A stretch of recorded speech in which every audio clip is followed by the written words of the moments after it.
Welcome to अफसर classes में आपका स्वागत है। आज हम बात करने जा रहे हैं फिर से जो मगध साम्राज्य के बारे में। देखेंगे जो मगध साम्राज्य पर 7 राजवंशों ने शासन किया था। हमने पिछले वीडियो 3 अध्ययन में बता चुके हैं, जिसमें 3 राजवंशों को बता चुका। आज हम जो चौथा बताने से पहले कुछ जो आक्रमण हो गया सिकंदर का आक्रमण, उस पर हम देख लेंगे। उसके बाद हम 14 वंश पढ़ेंगे। तो चलिए देखते हैं कौन से प्रश्न सिकंदर का वीवीआई है। तो चलिए देखते हैं, हम स्टार्ट करते हैं। देखेंगे जो हमारा है सिकंदर का आक्रमण। आज हम बात करेंगे सिकंदर का जो आक्रमण हुआ कैसे हुआ, और देखेंगे इनका रियल नाम क्या है और इनके गुरु का नाम क्या है। तो चलिए देखते हैं। देखेंगे हमारा जो सिकंदर मकदूनिया के शासक फिलिप, ये देखेंगे फिलिप द्वितीय के पुत्र था। ये आपसे पूछ सकता है सिकंदर कहाँ के। देखेंगे सिकंदर मकदूनिया, ये आप ध्यान में रखेंगे। सिकंदर मकदूनिया के शासक फिलिप के पुत्र, किनके पुत्र थे? तो फिलिप द्वितीय का पुत्र था। ये आप ध्यान में रखेंगे कि सिकंदर किसके पुत्र थे? तो फिलिप के पुत्र थे। ये आप ध्यान में रखेंगे, इसे वीवीआई कर लेंगे कि सिकंदर जो थे किनके पुत्र थे? तो फिलिप द्वितीय के पुत्र थे। ये आप ध्यान में रखेंगे। और देखेंगे सिकंदर का मूल नाम क्या था। तो देखेंगे सिकंदर का मूल नाम क्या है। देखेंगे सिकंदर का मूल नाम एलेक्जेंडर मेसिडोनियन था। क्या था? मेसिडोनियन था। एलेक्जेंडर मेसिडोनियन था। ये आप ध्यान में रखेंगे कि सिकंदर का मूल नाम क्या था। तो एलेक्जेंडर मेसिडोनियन था। ऐसे इसे लोग सिकंदरी के नाम से जाना जाते हैं। तो ये सिकंदर भी आप ध्यान में रखेंगे तो चलेगा, बट एग्जाम में आपसे पूछ सकता है कभी सिकंदर का मूल नाम क्या है। एलेक्जेंडर मेसिडोनियन, ये बिहार पुलिस में ये पूछ सकता है। और बिहार पुलिस जो मद्य निषेध वाला फॉर्म आया हुआ है उसमें ये सब पूछ सकता है। तो ये ध्यान में रखेंगे। और एसएससी जीडी तो उनके ध्यान में रखते हुए ये सब प्रश्न भी आई है। और चलिए देखते हैं।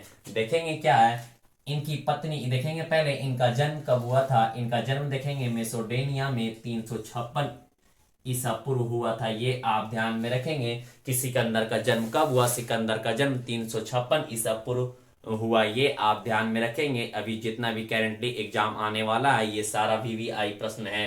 अब देखेंगे इनकी पत्नी का नाम क्या है। देखेंगे इनकी पत्नी का नाम रेक्सोना था। ये आप ध्यान में रखेंगे। इनकी पत्नी का नाम क्या है? रेक्सोना। तो ये वीवीआई है, इसे नोट कर लेंगे कि इसकी पत्नी का नाम क्या है। तो इनके पत्नी का नाम रुक्सेना था। ये आप ध्यान में रखेंगे कि रुक्सेना इनकी पत्नी का नाम। किनके पत्नी का नाम? तो सिकंदर के पत्नी का नाम। और देखेंगे कौन से प्रश्न भी आई है। देखेंगे इसके घोड़े का नाम क्या है। तो बुके फिराल और बौके फिला, ये ध्यान में रखेंगे। इनके ये बहुत ही प्रश्न भी आई है। इनके घोड़े का नाम 2-3 नाम है, तो इसे ध्यान में रखेंगे। इनसे कंफ्यूज आप नहीं होंगे। सिकंदर के घोड़े का नाम क्या है ये ध्यान में रखेंगे। सिकंदर के घोड़े का नाम बुके फिराल और क्या था? बौके फला। ये ध्यान में रखेंगे कि बुके फिराल और बौके फला किनका नाम है। तो सिकंदर के घोड़े का नाम। ये एग्जाम में चाहे ये पूछ सकता है चाहे ये पूछ सकता है, तो ये ध्यान में रखेंगे। दोनों में से कोई एक ऑप्शन में रहेगा, तो इसे आप घबराएंगे नहीं। और इसे ये बहुत ही वीवीआई प्रश्न है, तो इसे आप ध्यान में रखेंगे सिकंदर के घोड़े का नाम। तो चलिए और देखते हैं कौन सी प्रश्न है। देखेंगे इनके गुरु का नाम क्या है। तो इनके गुरु का नाम अरस्तुत है। ये आप ध्यान में रखेंगे। इनके गुरु का नाम क्या है? इनके गुरु का नाम अरस्तु है। ये आप ध्यान में रखेंगे। सिकंदर के गुरु का नाम क्या था? तो अरस्तु था। अब देखेंगे अरस्तु का नाम, अरस्तु के गुरु का नाम क्या है और अरस्तु के गुरु का नाम क्या है। तो चलिए देखते हैं। देखेंगे अरस्तु किनके गुरु थे। सिकंदर के गुरु कौन थे? अरस्तु। अब देखेंगे अरस्तु के गुरु कौन है। अरस्तु के गुरु का नाम देखेंगे तो प्लेटो है। ये क्या है? अरस्तु का गुरु का नाम क्या है? प्लेटो। देखेंगे सिकंदर के गुरु का नाम क्या है। तो अरस्तु। और अरस्तु के गुरु का नाम क्या है? प्लेटो। अब देखेंगे प्लेटो के गुरु का नाम क्या है। तो चलिए देखते हैं। देखेंगे और पहले ये देख लेंगे कि प्लेटो था जिनको हम लोग अफलातून कहा गया। देखेंगे जो अरस्तु के ये सिकंदर के पुत्र कौन थे, सॉरी सिकंदर के गुरु कौन थे? अरस्तु। और अरस्तु के गुरु कौन थे? प्लेटो। उन्हें क्या कहा गया? तो देखेंगे प्लेटो को क्या कहा गया? जिनको अफलातून कहा गया। ये भी प्रश्न आपसे पूछ सकता है कि अफलातून किनके गुरु थे। तो ये ध्यान में रखेंगे अफलातून किनके गुरु थे।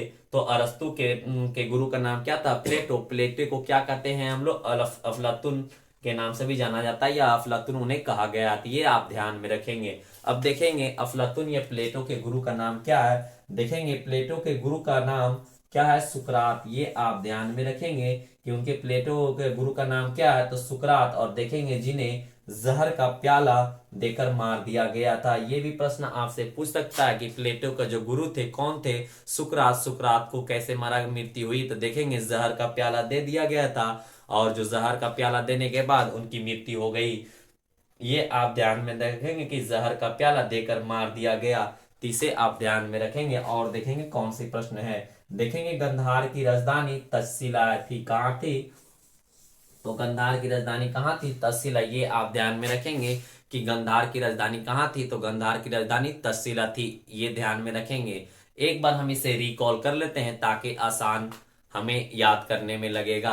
देखेंगे सिकंदर का आक्रमण, सिकंदर का मकदूनिया के शासक फिलिप के द्वितीय के पुत्र था। किनके पुत्र था सिकंदर, तो फिलिप द्वितीय के पुत्र कौन था, तो सिकंदर था। ये ध्यान में रखेंगे। सिकंदर का जन्म देखेंगे कब हुआ था, और उनके मूल नाम क्या था, देखेंगे पहले सिकंदर का मूल नाम क्या है, एलेक्जेंडर। ये आप ध्यान में रखेंगे, सिकंदर का मूल नाम क्या है, एलेक्जेंडर। और देखेंगे इनका जन्म देखेंगे कब हुआ, तो मैसेडोनिया में 356 ईसा पूर्व में हुआ। कब हुआ, सिकंदर का जन्म 356 ईसा पूर्व में हुआ। अब देखेंगे इनकी पत्नी का नाम क्या है, तो इनकी पत्नी का नाम रेक्सोना था। ये आप ध्यान में रखेंगे कि सिकंदर के पत्नी का नाम क्या था, तो रेक्सोना था।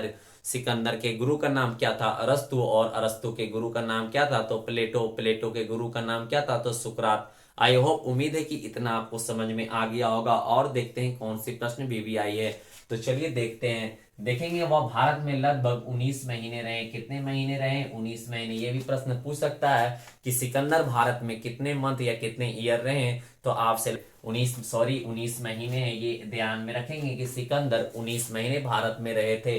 अब देखेंगे कब से कब तक, देखेंगे 326 से लेकर 325 ईसा पूर्व। ये आप ध्यान में रखेंगे कि सिकंदर भारत में 19 महीने रहे थे, और कब से कब तक, 326 से लेकर 325 ईसा पूर्व तक।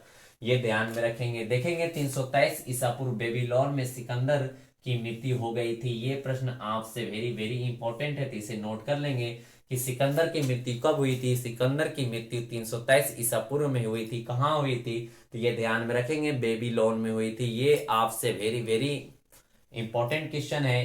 करेंटली जितना भी एग्जाम है सारा में ये सब प्रश्न पूछ सकता है, तो ये सब बेसिक पॉइंट है, इसे आप ध्यान में रखेंगे कि सिकंदर की मृत्यु कब हुई, 323 ईसा पूर्व में।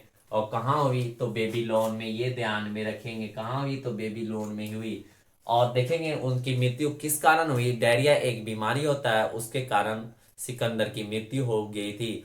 डायरिया के कारण, उस वक्त डायरिया का इलाज नहीं होता था, तो उसी कारण उन्हें पता नहीं चला कि किस चीज की बीमारी है। तो बाद में पता चला गया कि डायरिया की उन्हें बीमारी है, और बीमारी के कारण उनकी मृत्यु हो गई। अब देखेंगे सिकंदर तथा उसके घोड़े का मकबरा कहाँ है, बेबीलोन में है।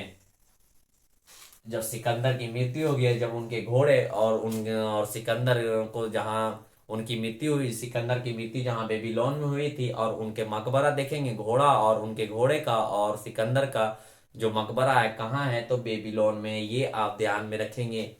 ये प्रश्न कई सारे एग्जाम में पूछ चुका है, तो ये ध्यान में रखेंगे कि सिकंदर और उनके घोड़े का मकबरा किस जगह पे है, तो बेबीलोन में है। ये ध्यान में रखेंगे। अब देखेंगे कि बेबीलोन झूलता हुआ बगीचा 7 अजूबों में से है। ये भी प्रश्न पूछ सकता है कि बेबीलोन का झूलता हुआ बगीचा 7 अजूबों में से, कई सारे बुक में या कई सारे प्रश्न ये एग्जाम में पूछे हुए हैं, तो ये सब प्रश्न ध्यान में रखेंगे। देखेंगे बेबीलोन का झूलता हुआ बगीचा कहाँ, 7 अजूबों में से है। और देखेंगे सिकंदर को विश्व विजेता कहा जाता है। अब देखेंगे उसे सिकंदर को विश्व विजेता क्यों कहा जाता है और किस कारण से, तो ये आप ध्यान में रखेंगे। ये प्रश्न ये दरोगा में पूछ चुका है, ये सब प्रश्न सिकंदर को विश्व विजेता क्यों कहा जाता है, कई सारे मेंस में भी आ जाते हैं। तो चलिए हम देखेंगे एक लाइन में क्या कहा जाता है, सिकंदर को क्यों कहा जाता है विश्व विजेता। देखेंगे सिकंदर को इसलिए विश्व विजेता कहा जाता है क्योंकि सिकंदर ने बहुत सारे एरिया को जीते थे, और जीत कर कहीं अपने साम्राज्य को बढ़ाना चाहते थे, तो कई सारे सबसे ज्यादा एरिया को सिकंदर ने जीता था, इसलिए उन्हें विश्व विजेता कहा जाता है। तो देखेंगे कौन कौन से एरिया उन्होंने जीता था और विश्व विजेता का नाम उन्हें पड़ गया। देखेंगे सिकंदर ने एशिया माइनर, जिन्हें फिर सीरिया, मिस्र, इराक, ईरान, सिंध, गंधार, कंबोज जीत लिया गया था। देखेंगे इन्हें विश्व विजेता इसलिए कहा गया था। देखेंगे सिकंदर ने एशिया को जीता। किनको जीता? एशिया को, माइनर को, ये आप ध्यान में रखेंगे, सीरिया को, मिस्र को, इराक को, ईरान को, सिंध को, गंधार को, कंबोज को जीत लिया था। कितने सारे एरिया को सिकंदर ने आसानी से जीत लिया था, इसलिए इसे विश्व विजेता कहा गया। ये आप ध्यान में रखेंगे। कई सारे ऑब्जेक्टिव में पूछ सकता है कि कौन सा एरिया को सिकंदर ने जीता था, तो ये आपको किन्हीं एक ऑप्शन में दे देगा, बाकी 3 आपको गलत देगा। तो ये आप याद कर लेंगे कि एशिया, माइनर, सीरिया, मिस्र, इराक, ईरान, सिंध, गंधार और कंबोज। ये आप हमारे साथ एक दो बार रिकॉल कर ले, आपको भी याद हो जाएगा। एशिया, माइनर जिन्हें तुर्की, ब्रैकेट में तुर्की आप हमेशा कर लेंगे, और सीरिया, मिस्र, इराक, ईरान, सिंध, गंधार और एक कंबोज लास्ट हमारा है, उसे जीत लिया था। तो आई होप, उम्मीद करते हैं कि आपको सिकंदर समझ में आ गया होगा। अब हम बात करेंगे जो मौर्य वंश, जो 7 राजवंशों ने मगध पे शासन किया था, जो चौथा हमारा आएगा मौर्य वंश। तो हम कल बात करेंगे मौर्य वंश पर और देखेंगे कौन से प्रश्न भी आई है।